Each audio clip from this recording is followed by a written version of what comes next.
के जोड़न लगे लो से तुम चो हरिस नावाए चो।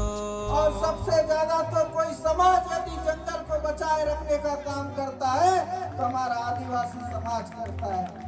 आज एक संकल्प लेते हैं, आने वाले दशकों में हम कड़ी मेहनत करेंगे। हमारे सामने जो पिछड़ापन लगा हुआ है हमारे समाज के आगे, उस पिछड़ापन को दूर करने के लिए हर माध्यम से एक दूसरे की सहायता करेंगे और आगे बढ़ते जाएंगे तो एक दिन देखेंगे कि भारत माता का सेवा करने वाला कोई समाज सबसे आगे दिखेगा तो आदिवासी समाज होगा। आज मुझे यकीन है आने वाले समय में हमारा आदिवासी समाज सबसे ताकतवर समाज बनकर उभरेगा।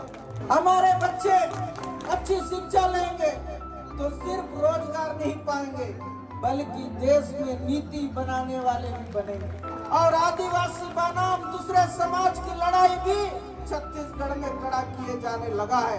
सामाजिक समरसता केवल नीति नहीं है, छत्तीसगढ़ की आत्मा है। बाबा साहब का जो संविधान हमें अधिकार भी देता है और हमें जिम्मेदारी भी देता है, ये संविधान सिर्फ कागज नहीं, हमारी सामूहिक ताकत का लिखित प्रमाण है। अगर हम बिखरे तो ये सिर्फ कागज बनकर रह जाएगा। इसलिए मैं आप सबसे निवेदन करता हूँ, उठिए, जागिए, पढ़िए और अन्याय के खिलाफ आवाज उठाइए। यही हमारा रास्ता है, दूसरा रास्ता नहीं। हमारी जिम्मेदारी है, जो संविधान हमें बाबा साहब ने दिया उस संविधान की हत्या कोई न कर सके, इसलिए एकजुट होकर हमको लड़ने की जरूरत है और हमारे समाज को बचा के रखने की जरूरत है। मैं कुछ सपने देखता हूँ हमारे समाज के लिए।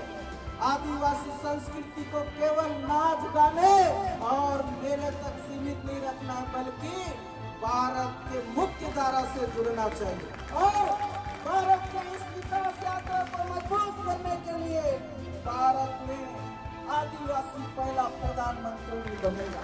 और छत्तीसगढ़ के गौरव को बढ़ाने के लिए मैं आप सबसे ये निवेदन करता हूँ, आइए छत्तीसगढ़ को एक ऐसा बनाए कि आने वाले पीढ़ी हम पर गर्व कर सके। और आप सबसे निवेदन करता हूँ, छत्तीसगढ़ की परिकल्पना के लिए एक साथ मिलकर एकजुट होकर हम आगे बढ़ते चलेंगे।